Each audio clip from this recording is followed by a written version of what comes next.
इस वक्त की सबसे बड़ी खबर आपको बता दें, यूएन में भारत ने मजबूती के साथ अपना पक्ष रखा है और पाकिस्तान को फटकार लगाई है और साफ तौर पर कहा है कि पीओके में अवैध कब्जा खत्म करे पाकिस्तान अगर थप्पड़ पड़ेगा, भारत का कोई मिनिस्टर किसी भी फोरम पर मोदी सरकार के दिफा में इतना अंधा हो जाएगा कि वो ये नहीं सोचेगा कि वो एक न्यूक्लियर मुल्क के, पाकिस्तान जैसे न्यूक्लियर मुल्क के लिए ऊल फूल बक सकता है, तो ये उसकी गलती। कश्मीरी तो मेरा ख्याल है ना खड़े ना बैठे हैं, वो तो इनकी तरफ देख ही नहीं रहे।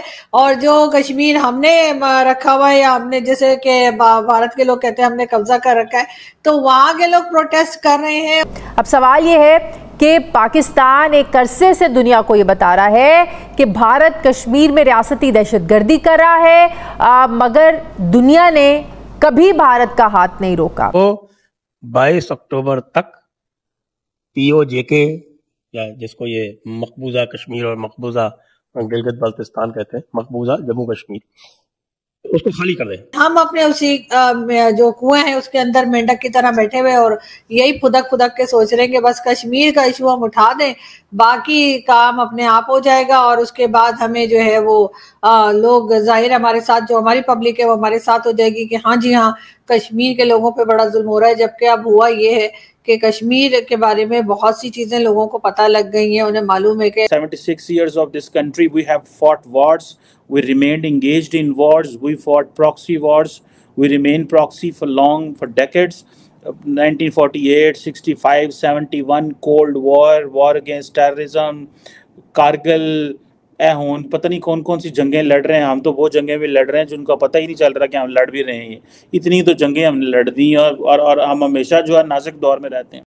जय हिंद दोस्तों, वैसे तो आप लोगों को पता है कि भिखारिस्तान पाकिस्तान की तरह भारत चारों तरफ जाके कश्मीर नहीं करता है, लेकिन आज यूएन में ऐसी धोई है भारत की जो स्पोक्स पर्सन है रिस्पेक्टेड, उन्होंने ऐसा धोया है पाकिस्तान को और उनकी औकात दिखा दी कि बेटा तुम कश्मीर भूल जाओ, पीओजेके और पीओके भूल जाओ, पहले अपने मेन सिटीज में देख लो माइनॉरिटी के साथ तुम क्या कर रहे हो।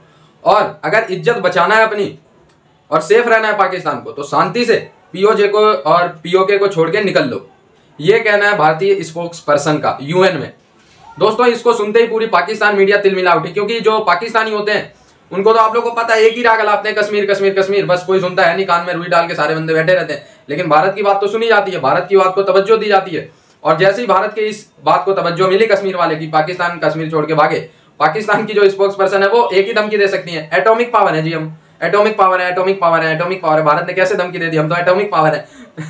मतलब हंसी आएगी आप लोगों को। वो जो आगे महिला साहब है उन्होंने कहा, लेकिन आपको नहीं लगता कि ये जो दौर है कि कहते हैं ना चढ़ते सूरज को सलाम, जो मजबूत मैशियत के हामिल मुल्क हैं दुनिया उसी के साथ चलती है। तो भारत की नो डाउट एक बड़ी मंडी है, जिस तरह आप भी अभी बता रही थी, अमेरिका के भी मुआहदे हैं, दूसरे मगरबी ममालिक के भी मुआहदे हैं, यूरोप के भी मुआहदे हैं। तो क्या दुनिया ये अफोर्ड कर पाएगी भारत के साथ पाबंदियों को? सही, आज निगरान वज़ीर आज़म अनवारुल हक काकड़ साहब ने भी अक़वाम मुत्तहिदा की जनरल असम्बली से ख़िताब करते हुए पाकिस्तान में जो दहशतगर्दी की कार्रवाइयाँ हो रही हैं उस पर भी दुनिया की तवज्जो दिलाई कि पाकिस्तान में जो हमले हो रहे हैं अफ़गानिस्तान से, इसमें टीटीपी मुलविस है, इसमें दाइश मुलविस है। ऐसे फ़ोरम पे आवाज़ उठाना, दुनिया तो ख़ुद अफ़गानिस्तान को, वहाँ की हुकूमत को, तालिबान को रिकग्नाइज़ करने को तैयार नहीं है। तो क्या इससे फ़र्क पड़ेगा जो प्राइम मिनिस्टर वहाँ बात? देखिए बहुत फ़र्क पड़ेगा, क्योंकि ज़ाहिर है जब आप 20 साल अमेरिका, नेटो और तमाम ममालिक जो हैं इस खत्ते में आके एक बैनुल-अक़वामी जंग लड़ते रहे हैं दहशतगर्दी के ख़िलाफ़, तो कुछ तो जिम्मेदारी उनके पास है कि उस खत्ते को जो है इतना इस तरह ना छोड़ के जाएं। और ये एक बुनियादी शर्त थी इस खत्ते की भी, तमाम इलाकाई ताकतों की भी, और फिर जो अफ़गान तालिबान हैं उनके अंदर भी, उनके साथ भी जो शर्त रखी गई थी वो यही थी कि अफ़गान सरज़मीन आइंदा मुस्तक़बिल में ना तो बैनुल-अक़वामी दहशतगर्दी का सबब बनेगी और ना ही इलाकाई दहशतगर्दी का सबब बनेगी। और अगर बनती है तो फिर ज़ाहिर है फिर हिंदुस्तान के साथ साथ अफ़गानिस्तान की हुकूमत भी जिम्मेदारी उठाएगी इन तमाम बैनुल-अक़वामी दहशतगर्दी की जितनी भी कार्रवाइयाँ हैं।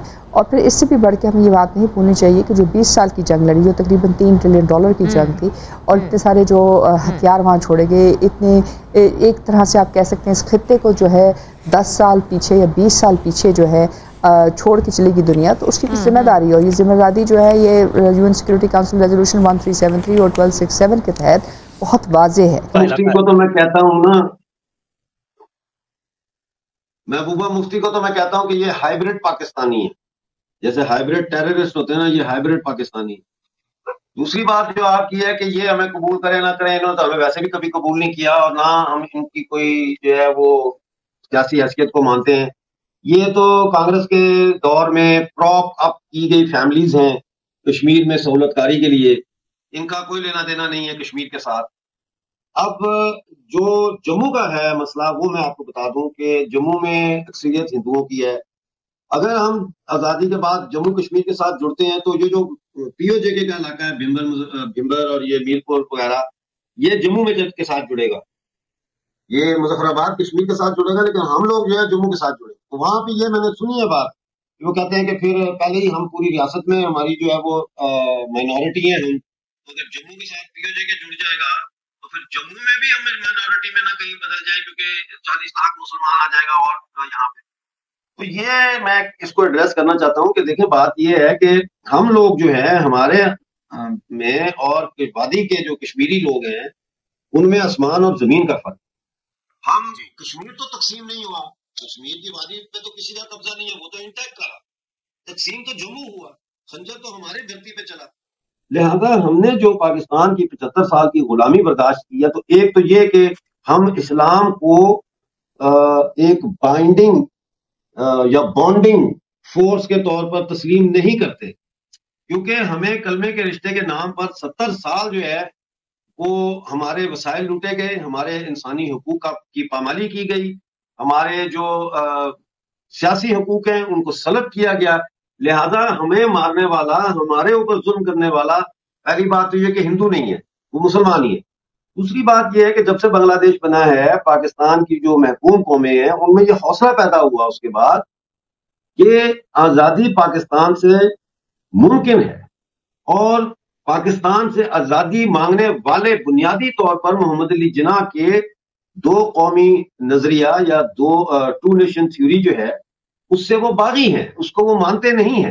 लिहाजा बुनियादी तौर पर यह सेकुलर है। टीटीपी को छोड़ दें, बलोच जितनी भी जंग इस वक्त जंग लड़ रहे हैं वो सब सेकुलर तंजीमें, लिबरल प्रोग्रेसिव पढ़े लिखे लोग वो तंजीमें चला रहे हैं। Likewise in Pakistani occupied Jammu Kashmir most of the movements, even के जो खुद मुख्तारी और आजादी की बात करते हैं, वो सेकुलर और पढ़े लिखे हैं।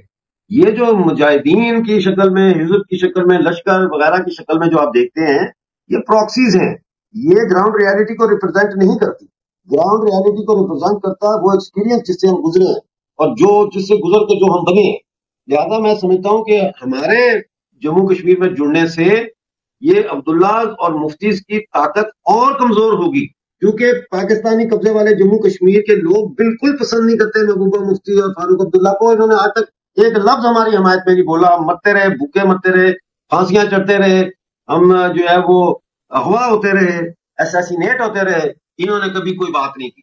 लिहाजा ये जम्मू से तो ये कभी भी इलेक्शन नहीं जीत सकते हम, अगर हम आ जाएं तो साथ जम्मू के, क्योंकि हिंदू का वोट, सिख का वोट और पीओजेके के मुसलमानों का वोट एक ही जगह पे जाएगा, और वो उस जगह पे नहीं जाएगा जो मुनाफिकीन है या जो इस तरह के लोग हैं जिस तरह के महबूबा मुफ्ती हैं। तो हम बेसिकली हमारा जो इंटीग्रेशन होगा वो जम्मू के अंदर हिंदू जो रहते हैं उनको और ज्यादा स्ट्रेंथन करेगा वहां।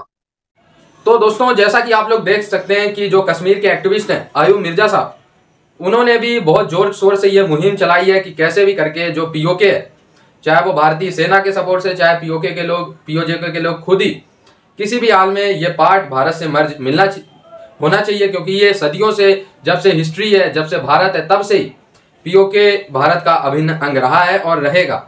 और अब लाखों के तादाद में पीओजेके के लोग जितने भी हैं वो सारे चाहते हैं कि ऐसा ही हो, पीओके भारत में मिले। तो दोस्तों, इसको लेकर भारत ने अपने यूएन में मंशा भी साफ कर दी कि भारत इस पे अपना क्लेम खुलेआम ठोकता रहेगा, ठोकता था और ठोकता है। तो ये भारत का ही है। पाकिस्तान जितनी जल्दी अपना इलीगल ऑक्यूपेशन यहाँ से छोड़ दे तो पाकिस्तान के लिए ही अच्छा होगा। भारत अभी तक शांति पे भरोसा रखता है और अभी तक भारत ने स्टिल कोई कदम सैनिक तौर पे नहीं उठाया। लेकिन दोस्तों, अगर भिखारिस्तान के लोग लगातार पीओजेके और पीओके के लोगों पर जुल्म करते रहेंगे और अगर हमारे रक्षा मंत्री को ये सही लगा तो भाई कुछ भी हो सकता है मेरे हिसाब से। मुझे तो खैर इतना नॉलेज नहीं है, लेकिन जब पीओके के लोग इतना चाह रहे हैं भारत में मिलना, और यूएन में भी काफ़ी देशों का इसका सपोर्ट है, क्योंकि पाकिस्तान को तो वो सपोर्ट करते नहीं है, तो डायरेक्ट इनडायरेक्ट सपोर्ट इधर ही बनता है, और या फिर वो न्यूट्रल है, या फिर जो यूएन वगैरह बॉडीज़ हैं वो न्यूट्रल है। तो भारत को अपना क्लेम क्लियर करना चाहिए, जैसे रसिया करता है वैसे भारत को भी करना चाहिए। तो दोस्तों आई होप ये वीडियो आप लोगों को अच्छा लगा, जुड़े रहे ऐसी वीडियोज़ के लिए। तब तक के लिए धन्यवाद, जय हिंद।